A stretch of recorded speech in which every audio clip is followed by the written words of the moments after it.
لیکن یہ کہ امام مہدی کی حکومت قائم کرنے کے لیے کون لوگ آئیں گے؟ عرب جو ہیں وہ اندر سے کھوکھلے ہو چکے ہیں، عیاشی نے، دولت نے، پیسے نے، دولت پیسہ عیاشی اس کی وجہ سے کھوکھلے ہو چکے ہیں۔ یہاں میں آپ کو دو حدیثیں سنانا چاہتا ہوں۔ سنن ابن ماجہ کی روایت ہے حضرت ابو ہریرہ سے رضی اللہ تعالی عنہ، قال قال رسول اللہ صلی اللہ علیہ وسلم اذا وقعت الملاحم بعث اللہ بعثا من الموالی ہم اکرم العرب فرسا واجودہ سلاحا یوید اللہ بہم الدین، رواہ ابن ماجہ عن ابی ہریرہ رضی اللہ تعالی عنہ۔ جب ملاحم کا دور شروع ہوگا تو اللہ تعالیٰ اٹھائے گا ایک لشکر یا لشکروں پر لشکر موالی میں سے۔ موالی کون ہے؟ عربوں نے جب فتح کیا تھا اس پورے علاقے کو خلافت راشدہ کے دوران، اور پھر وہ لوگ جو ہے، ایک رائے تو یہ تھی کہ انہیں غلام بنایا جائے سارے آبادیوں کو، لیکن یہ کہ حضرت عمر کا اجتہاد تھا، اس کے مطابق جو غلام نہیں بنایا گیا تو وہ موالی کی حیثیت رکھتے ہیں۔ عربوں میں دم نہیں ہے، موالی میں سے لشکر اٹھیں گے کہ جو در حقیقت حضرت مہدی کی حکومت کو قائم کریں گے۔ دوسری حدیث سنیے، عن عبداللہ ابن الحارث رضی اللہ تعالی عنہ، اور یہ ابن ماجہ کی روایت ہے، قال قال رسول اللہ صلی اللہ علیہ وسلم یخرج الناس من المشرق فیوطئون للمہدی یعنی سلطانی، لشکر نکلیں گے، لوگ آئیں گے مشرق سے اور وہ حضرت مہدی کی حکومت کو جمائیں گے اور قائم کریں گے۔ اب ذرا نوٹ کیجئے کہ جزیرہ نماء عرب کے مشرق میں کون سے ملک ہیں؟ تین: ایران، افغانستان، پاکستان۔ یہ تین سالڈ مسلم ممالک، مسلم آبادی اکثریت۔ ویسے تو یہ کہ آگے ہندوستان میں 20 کروڑ مسلمان ہیں، لیکن وہ 20 کروڑ جو ہے وہ تو 80 کروڑ کے اندر تحلیل ہو جاتے ہیں غیر مسلموں میں، لیکن یہاں جو معاملہ ہے یہ غالب اکثریت ہے۔ ان میں سے ایران کا معاملہ جہاں تک ہے، نمبر 1 یہ کہ وہ شیعہ عقائد کے حصار میں بند ہے، اس سے ادھر ادھر ہونا اس کے لیے ممکن نہیں۔ حدیث میں یہ بھی آتا کہ اصفہان سے 70,000 یہودی دجال کا ساتھ دیں گے، لیکن بہرحال خراسان ایک صوبہ ہے افغانستان کا اس وقت بھی شمال مشرقی کونے میں، مجھے امید ہے وہاں سے خیر کی، کیونکہ خراسان کا لفظ وہاں پہ شامل ہے، اور حضور کی حدیث میں بعد میں آپ کو سناؤں گا کہ خراسان سے فوجیں چلیں گی جو یروشلم کو دوبارہ حاصل کریں گی، فتح کریں گی۔ جیسے پہلے یروشلم کھویا عربوں نے تھا، دوبارہ حاصل کیا تھا کرد نے، کرد خون صلاح الدین ایوبی رحمۃ اللہ علیہ، ایسے اب پھر عربوں نے کھویا ہے، لیکن لینے والے خراسان سے لشکر آئیں گے۔ یخرج من خراسان رایات سود لا یردها شیء حتی تنصب بہلیہ، خراسان کے علاقے سے کالے علم لے کر لشکر چلیں گے جن کے رخ کو کوئی موڑ نہیں سکے گا جب تک کہ وہ جا کر یروشلم میں نصب نہ ہو جائے۔ اس کے بعد نام آتا ہے پاکستان کا۔ یہ ہے میری اور آپ کی داستان، اور یہ ہے سبب جس کی وجہ سے کہ میں آپ سے یہ گفتگو کر رہا ہوں۔ اصل میں تو کس لیے؟ محض ایک علمی استفادہ، محض اپنی بات آراء کو ظاہر کرنے کا شوق نہیں، بلکہ یہ کہ اپنی ذمہ داری ہم پہچانے کہ ہم کس مقام پر کھڑے ہیں۔ دیکھیے، اس پاکستان کے بارے میں یا ہندوستان کے بارے میں علامہ اقبال نے کہا تھا اپنے ترانہ ملی میں، میرے عرب کو آئی ٹھنڈی ہوا جہاں سے، میرا وطن وہی ہے، میرا وطن وہی ہے۔ اور مجھے بتایا گیا کہ سنن ابی داؤد میں یہ روایت موجود ہے کہ حضور نے فرمایا کہ ہندوستان کی طرف سے مجھے ٹھنڈی ہوا آتی ہے، اگرچہ مجھے وہ حدیث ابھی نہیں ملی ہے، لیکن حزب التحریر کا ایک کارڈ مجھے ملا تھا، تو اس میں اس حدیث کا اور اس میں ابو داؤد کا روایت کا حوالہ موجود تھا۔ لیکن میں جو چیز آپ کو بتا چکا ہوں وہ یہ کہ الف ثانی کا پورا تجدیدی کارنامہ اس ہندوستان کی سرزمین میں ہوا۔ مجدد الف ثانی شیخ احمد سرندی، شاہ ولی اللہ دہلوی، سید احمد بریلوی، وہ تو ہمارے پاکستان میں آ کر جو ہے ان کا خون جذب ہوا ارض پاکستان میں۔ پھر شیخ الہند مولانا محمود حسن۔ تحریک خلافت چلی تو صرف ہندوستان میں چلی اور کہیں نہیں چلی۔ آزادی کی تحریک چلی پوری دنیا میں، وہ نیشنلزم کی بنیاد پر چلی، ملے نیشنلزم، عرب نیشنلزم، ترک نیشنلزم۔ ہمارے ہاں چلی تو اسلام کے نام پر، پاکستان کا مطلب کیا؟ لا الہ الا اللہ۔ پھر پاکستان قائم ہوا معجزے کے طور پر، بلکہ نازل ہوا ہے لیلۃ القدر میں، انا انزلناہ فی لیلۃ القدر، جیسے قرآن نازل ہوا لیلۃ القدر میں، یہ پاکستان بھی نازل ہوا لیلۃ القدر میں۔ اس کا برقرار رہنا ابھی تک معجزہ ہے۔ ہندو یہ سمجھتا تھا، کانگریس سمجھتی تھی کہ جھٹپٹ ختم ہو جائے گا۔ پھر یہ کہ اس کا قرارداد مقاصد کا پاس ہو جانا، مزید بھی اور اضافی دفعات دستور میں آ جانا، اب کمرشل انٹرسٹ کو ربا قرار دے کر حرام قرار دینا، یہ سارے لینڈ مارکس ہیں کہ جو اشارہ کر رہے ہیں کسی چیز کی طرف، معاملہ کدھر جا رہا ہے۔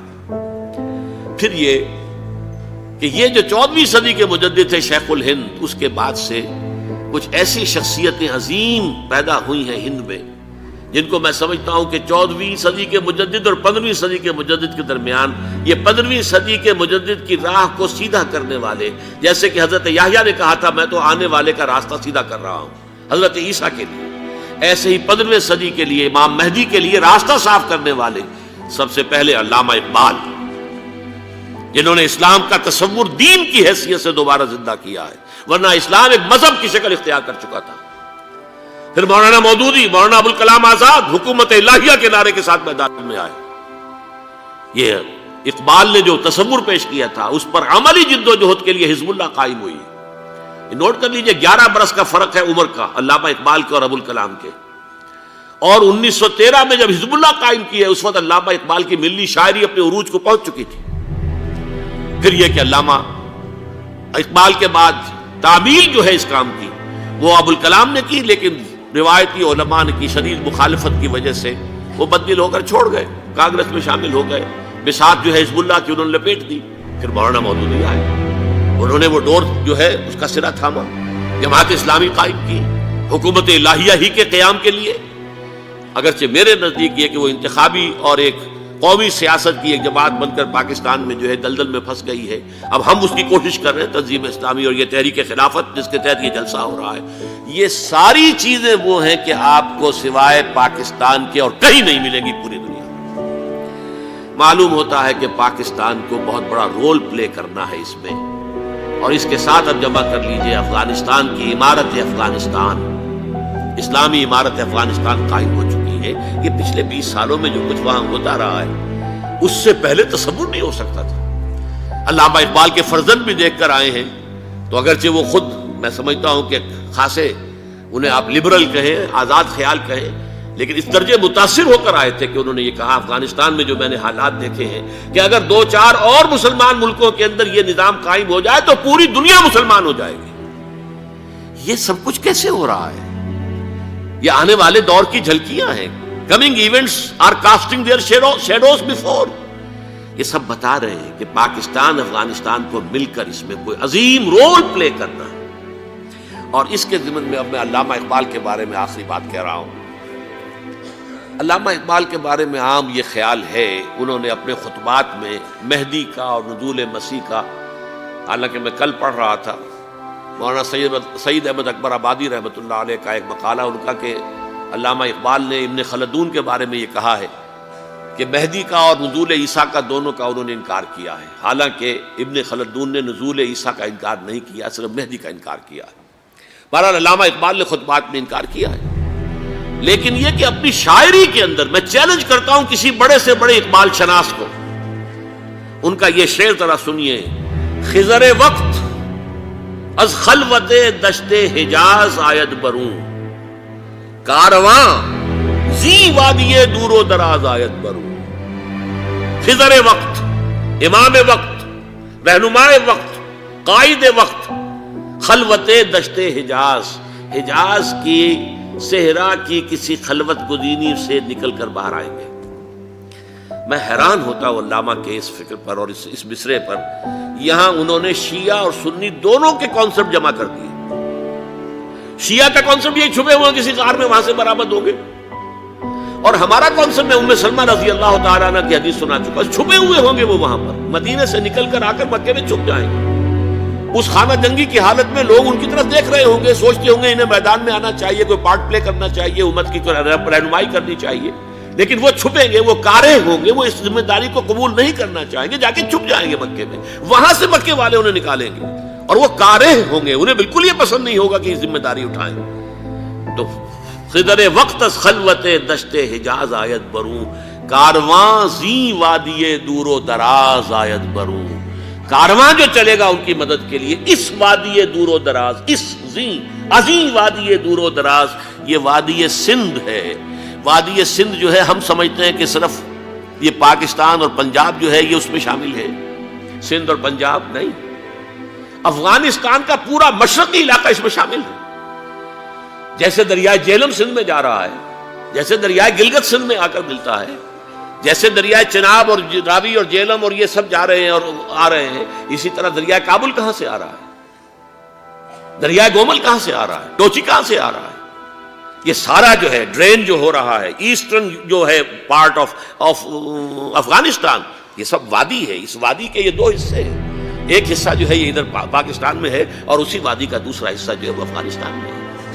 کارواں زی وادی دور و دراز آیت برو، کارواں چلے گا یہاں سے، یخرج ناس من المشرق یؤتون للمہدی یعنی سلطان ہی، مشرق سے فوجیں چلیں گی کہ جو مہدی کی حکومت قائم کرے گی، اور یخرج من خراسان رایات و سود، اور خراسان سے سیاہ پرچم چلیں گے کہ جن کا رخ کوئی موڑ نہیں سکے گا، حتیٰ تنصب بإیلیا، یہاں تک کہ وہ جا کر یروشلم کے اندر نصب ہو جائیں گے۔